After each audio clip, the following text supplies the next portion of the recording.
मेरे प्रिय दर्शकों नमस्कार। प्रिय दर्शकों, ऋषि ज्योतिष में मैं आपका स्वागत करता हूं और आपको बहुत धन्यवाद देता हूं कि आप मेरे वीडियो बड़ी उत्साह से देख रहे हैं। आशा करता हूं आगे भी देखते रहेंगे और आपसे आग्रह भी करता हूं, आपको अच्छा लगता है तो लाइक कर दीजिए। आप ही लोगों की कुंडलियां हैं, आप लोगों की प्रॉब्लम्स हैं, उन्हीं के ऊपर वीडियो है। दर्शकों, आज के आर्थिक परिवेश में, आज आर्थिक युग है, हम धन के ऊपर ही सब कुछ निर्भर हैं। आपने अक्सर ज्योतिष में लगन कुंडली, चंद्र लगन कुंडली, सूर्य लगन कुंडली, नवास कुंडली लाइन लग जाती है षोडश वर्ग की, और मैं बताता हूं कि पूरा फल देखने के लिए तो षडवर्ग देखना भी जरूरी है। वो वीडियो में संभव नहीं है, उसके लिए तो मैं पत्रिका लिखता हूं, पूरा निचोड़ देता हूं। अब सबसे महत्वपूर्ण है एक, वो है इंदु लगन। अगर जो मेरे दर्शक जानते हैं उनकी पुनरावृत्ति हो जाएगी, और जो अनजान है, जिनको नहीं बता दे, तो उनकी ज्ञान की वृद्धि हो जाएगी। मैं बिल्कुल जीरो से स्टार्ट करूंगा। इंदु लगन क्या होता है? दर्शकों, वैदिक ज्योतिष में धन और समृद्धि से जुड़ा एक महत्वपूर्ण बिंदु है इंदु लगन, जो कि लगन कुंडली और चंद्रमा लगन कुंडली, उनके नौ भाव में जो राशि है उनके स्वामी से बनता है। फिर सुने, बिंदु लगन, लगन कुंडली में नौ भाव में जो राशि है उसका स्वामी, और चंद्रमा लगन कुंडली में जो नौ भाव में उसका स्वामी, उससे बनता है। उनकी कलाओं को जोड़ा जाता है। अब बात कलाओं की आ गई तो आप अक्सर जो है ना, चंद्रमा की कलाओं को तो जानते हैं। अब चंद्रमा की 16 कलाएं हैं। शायद आप लोग ये भी जानते होंगे कि शरद पूर्णिमा के दिन चंद्रमा पूर्ण 16 कलाओं से होता है और खीर बनाकर रखी जाती है। उसका बड़ा महत्व था। आजकल तो सिर्फ परिपाटी बदली होती जा रही है। तो पहले ग्रहों की कलाओं का मालूम होना जरूरी है, तो इंदु लगन निकाला जाता है। और कुछ नहीं है, कोई खास मैथमेटिक्स नहीं है, जीरो है। लेकिन मैं आपको समझाऊंगा, समझाने से थोड़ा सा आ जाएगा। कुछ भी नहीं है, आप देखोगे तो कुछ भी नहीं है, आप खुद ही निकाल लोगे। लेकिन ग्रहों की कलाएं मालूम होनी चाहिए। ग्रहों की कलाएं, सूर्य की 30 कला है, चंद्रमा की 16 कला है, मंगल की 6 कला है, बुध की 8 कला है, और गुरु की 10 कला है, शुक्र की 12 कला है, और शनि की 1 कला है। ये पहले से ही तय है, कैलकुलेशन किया हुआ है विद्वानों ने, ऋषियों ने, जहां से ज्योतिष की उत्पत्ति हुई थी। तो ये मैंने आपको बता दिया, इनकी कलाएं हैं। अभी चंद्रमा लगन यानी लगन कुंडली से 9 भाव में आपकी कुंडली में जो राशि है उसका स्वामी कौन सा है, आप एक तरफ नोट कर लो। उसकी कलाएं मैंने आपको बता दी, उसकी कलाएं कितनी है। फिर चंद्रमा लगन से 9 भाव में जो राशि है उसका स्वामी क्या है, कौन है, उसकी कलाएं कितनी है। दोनों के, चंद्रमा लगन से और लगन से 9 भाव का जो स्वामी है, उनकी कलाओं को दोनों को जोड़ लो। अगर 12 से अधिक आती है तो 12 से डिवाइड कर दो। जो शेष बचता है उसको नोट कर लो। उस शेष को नोट कर लो। जैसे मान लिया 3 बचा, 4 बचा, 5 बचा, तो मान लिया आपका 4 बचा, मान लिया आपका 2 बचा, तो जहां पर आपकी कुंडली में चंद्रमा है उससे दूसरे भाव में जो स्थिति है वो आपका इंदु लगन होगा। अगर 9 बचा है तो चंद्रमा से 9 भाव में जो है वो इंदु लगन होगा। 8 बचा है तो चंद्रमा से 8वां भाव गिनती कर लीजिए, वो इंदु लगन होगा। अब इसको हम प्रैक्टिकल रूप में आपको करके दिखाते हैं। दर्शकों, ये लगन कुंडली है। इंदु लगन पर चर्चा, धन समृद्धि से जुड़ा महत्वपूर्ण बिंदु। ये तुला लगन की कुंडली है, जहां पर 9वें भाव में बुध की राशि है। बुध की राशि है तुला लगन, बुध की राशि है और चंद्रमा मीन राशि में है। मैं यहां ले गया आज चंद्रमा लगन को मीन राशि में बना दिया और चंद्रमा लगन से 9 भाव में वृश्चिक राशि है यानी मंगल की राशि है। कला सूर्य की 30, चंद्रमा की 16, मंगल की 6, बुध की 8, गुरु की 10, शुक्र की 12, शनि की 1 कला है। अब यहां पर 9 भाव का स्वामी कौन है? बुध। यहां पर कोई अस्तवस्त से कोई चक्कर नहीं है, कोई पीड़ित नहीं है। लगन कुंडली से 9 भाव का स्वामी बुध है और चंद्रमा लगन से 9 भाव का स्वामी मंगल है। लगन से 9 भाव का स्वामी बुध, उसकी कितनी कलाएं आ गई? 8 कला आ गई। चंद्रमा लगन से 9 भाव का स्वामी मंगल, मंगल की कितनी कला आ गई? 6। 8 और 6 14 आ गई। अब 14 12 से ज्यादा है तो 12 से डिवाइड कर दिया तो शेष बचा 2। जब 2 शेष बचा, आपका 4 बचे, 5 बचे, 6 बचे, 7 बचे, 8 बचे, 0 बचे, कुछ भी हो, तो जब 2 शेष बचा, जहां पर चंद्रमा है उससे दूसरा जो होगा, दूसरे जो राशि होगी वो इंदु लगन होगा। कोई ज्यादा मैथमेटिक्स नहीं है। जहां पर 2 बचा, अगर मान लिया 4 बचा तो चंद्रमा यहां है तो ये इंदु लगन होगा। अगर 7 बचा तो ये इंदु लगन होगा, 8 बचा तो ये इंदु लगन होगा, 9 बचा तो ये इंदु लगन होगा, 10 बचा तो ये इंदु लगन होगा। क्यों? चंद्रमा से दशम और 0 आया तो द्वादश भाव में जो है वो इंदु लगन होगा। वेरी क्लियर है, कुछ नहीं है, ये बनाने की जरूरत नहीं थी, सिर्फ ये याद होना चाहिए। नहीं तो लगन कुंडली से ही देखा जा सकता है। भाई लगन कुंडली से बुध है और चंद्रमा लगन से 9 भाव में कौन आएगा? 7 8 9 मंगल की राशि आएगी।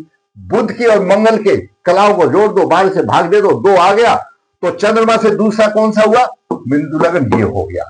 लेकिन नहीं, जो नहीं जानता है उसको थोड़ा सा एक बार तोते की तरह समझाने से है तो आपकी जो मेष लगन जो आया वो इंदु लगन आया।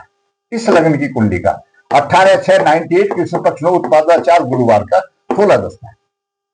इंदु लगन मैंने यहां बना दिया, यहां बना दिया इंदु लगन। अब सिर्फ लगन की तरह से ही है। अगर इंदु लगन के ऊपर जितना शुभ प्रभाव होगा उतने ही धन समृद्धि होगी।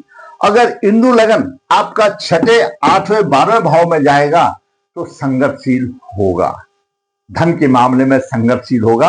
अगर इंदु लगन में चंद्रमा से 6 भाव का बने, 7वें का बने, 8वें का बने या 12वें का बने, संघर्षशील होगा। लेकिन यहां पर चंद्रमा से द्वितीय भाव का बना अच्छा तो है, क्योंकि द्वितीय भाव है, द्वितीय भाव तो घर कुटुंब का सबका है, लेकिन उसको हमने यहां पर लगन मान लिया। मान लिया नहीं, ये बिल्कुल ज्योतिष का सूत्र है, वैदिक ज्योतिष का। इंदु लगन मैंने यहां रख दिया, मेल लगन आ गया। अभी मेल लगन में शनि नीच राशि का हो गया, मंगल अस्त है, दूसरे भाव का स्वामी शुक्र यहां पर आ गया। पुष्कर विश्व नवास में कोई नहीं है और पुष्कर नवास में गुरु और शुक्र है, तो पुष्कर नवास इसके लिए भी एप्लीकेबल होगा, वो सभी के ही होगा कि कुंडली तो वही है। अभी शुक्र यहां पर है, पुष्कर नवास में है, जीवन साथी के सुख में अच्छा देगा, धन की स्थिति अच्छी देगी। लेकिन कैसे देगी धन की स्थिति अच्छी? और भी तो बात है। शनि नीच राशि में, शनि 10वें भाव का स्वामी और 11वें भाव का स्वामी है, अपने भाव की हानि कर रहा है, कम व्यवसायिक भी हानि कर रहा है और आमदनी की भी हानि कर रहा है। क्यों? और राहु से पीड़ित है, राहु से पीड़ित है 11वां भाव, तो यहां पर समस्या आ गई आमदनी की। आमदनी कमजोर हो गई तो शुक्र धन का स्वामी कहां से दे देगा? स्पष्ट है। और जो यहां पर चंद्रमा और गुरु अच्छे बैठे थे, हंस महापुरुष योग बना रहा था, वो द्वादश भाव में चले गए, खर्च करने के लिए चले गए। द्वादश भाव तो खर्चे का भाव है। मतलब यहां पर जातक की स्थिति सुधरी नहीं है। अगर यहां पर इंदु लगन में आपका ये लगन बलवान है, इसके ऊपर शुभ ग्रहों की अच्छी दृष्टि है, तो ऐसा जातक करोड़पति बनता है, अरबपति बनता है, उसको धन और समृद्धि के अच्छे योग बनते हैं। धन और इंदु लगन, इंदु लगन है इस धन और समृद्धि से जुड़ा हुआ। अगर आपका इंदु लगन बलवान है तो उसमें सभी कुछ आ जाता है। जैसे मैं पहले बताया ना, आपने लगन देखा, चंद्रमा लगन देखा, सूर्य लगन देखा, लेकिन इंदु लगन हो सकता है देखा हो किसी ने। इंदु लगन बहुत महत्वपूर्ण है आपकी धन समृद्धि के लिए, बड़ा ही महत्वपूर्ण है इंदु लगन। और इंदु लगन कैलकुलेशन कैसे होगी मैंने आपको बता दिया। अब देखिए दर्शकों, इस कुंडली में लग्नेश यहां पर है, सप्तम भाव में है, उसका नवास में है, तो जीवन साथी का अच्छा सुख होगा, लग्नेश अच्छा ग्रोथ होगा। गुरु उच्च दृष्टि से देख रहा है, भाव को देगा, लेकिन चंद्रमा यहां पर गलत आ गया, छठे भाव में आ गया। मैंने आपको पहले ही बताया है, लग्नेश छठे भाव में हो, आठवें भाव में हो, 12वें भाव में हो, और दसम भाव का स्वामी छठे, आठवें, 12वें भाव में हो, तो आपको संघर्ष से जीना पड़ेगा। आप बदली करने की कोशिश करेंगे तो परेशानी होगी, और दुगनी परेशानी, आपको संघर्ष को स्वीकार करना पड़ेगा। तो यहां पर ये आ गया, तो गुरु भी यहां नहीं देगा जब चंद्रमा नहीं दे रहा है तो, लेकिन पुष्कर नवास में हो गया तो मान लिया दे रहा, मान लो दे दिया। दशांतर दशा तो 93 में आएगी, इसकी अभी तो है ही नहीं, गुरु की दशा बहुत दूर है। लेकिन शुक्र यहां पर छठे भाव का स्वामी है, शुक्र और चंद्रमा खर्चा अधिक कर रहे हैं, और शुक्र की दृष्टि द्वितीय भाव पर है, छठा भाव रोग शत्रु ऋण का है, खर्च लेकर के भी खर्चा करेगा, और व्यवसाय में हानि हो ही रही है। इसी मंगल यहां पर है, तो इसका कमाया हुआ धन दूसरे लोगों ही इस्तेमाल करेंगे। लगन कुंडली में एकादश भाव पीड़ित है, राहु आ गया, एकादश भाव पीड़ित है, राहु आ गया, और एकादश भाव का स्वामी सूर्य भी केतु से और शनि से पीड़ित है, प्रबल पित्त दोष बन गया। भाग्य का स्वामी अस्त हो गया, भाग्य साथ देता नहीं। एकादश भाव में राहु आ गया, और एकादश भाव का स्वामी सूर्य यहां पर शनि से भी पीड़ित है और केतु से भी पीड़ित है, और एकादश भाव भी पीड़ित है। तो आमदनी कहां से आएगी? जब आमदनी नहीं तो कोई कर्म भी नहीं करेगा, आमदनी ठप हो गई लगन कुंडली में। चंद्रमा दशम भाव का स्वामी नवास में नीच राशि में चला गया। अब लग्नेश का नवासपति गुरु है, और गुरु छठे भाव में है, रोग शत्रु का है, कर्ज का योग बन गया, क्यों उसमें तो आ ही गया, मामा पक्ष में ही भुला रहेगा, क्योंकि लग्नेश धनु राशि में है, तो लग्नेश का नवासपति गुरु है, और गुरु यहां पर खुद कर्ज की स्थिति बना रहा है। व्यवसाय चंद्रमा ने ठप कर दिया, छठे भाव में आ गया, कमजोर हो गया। आमदनी रुक गई, क्यों? आमदनी का भाव एकादश भाव भी पीड़ित है, सूर्य पीड़ित है, प्रबल पित्त दोष आ गया, और शुक्र की महादशा चल रही है, शुक्र कृत्या नक्षत्र में है, अशुभ फलदायी है। सूर्य नीच राशि में आ गया तो पीड़ित है, वो अलग बात है। नवास कुंडली में भी इन सभी ग्रहों का फल कठिन होता है। हम तो सिर्फ नवास को इसलिए बनाते हैं कि विश्व नवास और पुष्कर नवास पकड़ने के लिए, क्यों? लगन कुंडली का जो प्रभाव फलित मैं बताऊंगा उसमें अंतर आ जाता है, नहीं तो इन सभी ग्रहों का प्रभाव है, वो तो हम कुंडली में ही देते हैं, वीडियो में संभव नहीं है। अभी चंद्रमा लगन की कुंडली से देखिए, राहु छठे भाव में है।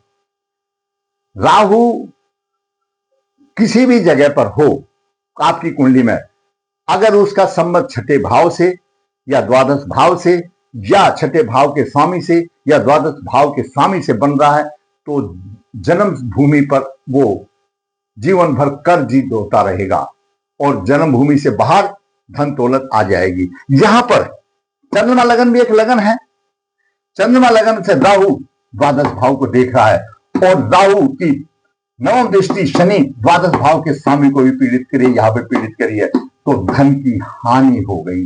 और शनि एकादश भाव की भी हानि कर रहा है, और द्वादश भाव का स्वामी यहां पर आ गया तो और खर्चे को साफ कर देगा। ये चंद्र कुंडली से भी बात आ गई, तो शनि खर्चा अधिक करेगा और एकादश भाव का स्वामी हानि चाहती है। हिंदू लगन से देखते हैं, शनि दसम और एकादश भाव का स्वामी नीच राशि में, दोनों भावों की हानि हो गई, और राहु की इसके ऊपर दृष्टि हो गई। कोई शुभ प्रभाव नहीं है। वो चंद्रमा गुरु जो यहां बैठे थे वो भी द्वादश भाव में खर्चा करने के लिए आ गए हिंदू लगन में, तो यहां पर वहां आसान नहीं हुई। अगर यही हिंदू लगन अगर शुभ ग्रहों से फलीभूत होता तो अरबपति बन सकता था, लेकिन यहां तो पहले से ही शनि नीच का हो गया, दशा एकादश भाव का सामने राहु की दृष्टि आ गई, पीड़ित आ गई, तो कैसे होगा। तो मैंने आज की वीडियो में आपको हिंदू लगन बताया, उसका प्रभाव बताया, दोनों चंद्र लगन लगन की कुंडली बना करके मैंने समझाया किस तरह से बनता है। आसान है, लेकिन आप जो नहीं जानते इसलिए मैंने आपको सिम्युलेट करके बता दिया। इस जातक का भी हमारे लाइव प्रोग्राम में एपिसोड में आया था, पीछे सबसे पहला था व्यवसाय और कर्ज की स्थिति, ये इसकी हालत हो गई है, शुक्र की महादशा चल रही है, कैसे होगा। जातक गहन अध्ययन करा करके, षडवर्ग का भी अध्ययन करा करके, जो दोष निकलते हैं उनका उपाय शांति करा करके, उसके बाद पितृदोष निकाले, क्या निकलता है एक ही बार में। क्यों, जैसे यहां पर आ गया गुरु राहु का आ गया, चांडाल योग आ गया, ये सब देखने वाली चीजें हैं भाई। और उसके बाद शुक्र का रत्न आप गले में डालें, शुक्र का रत्न गले में डालें और सूर्य को अर्घ दें, तो कुछ आपकी राह आसान हो सकती है। नहीं तो आपने कर्म भोग तो भोगना ही है, और हो सकता है भगवान उसको तथास्तु कहे या ना कहे, लेकिन उपाय यही है। अगर आपको वीडियो अच्छा लगा तो आप लाइक कीजिए, शेयर कीजिए, जिसने चैनल सब्सक्राइब, ताकि आने वाली भी अपडेट आपको मिलती रहे। धन्यवाद।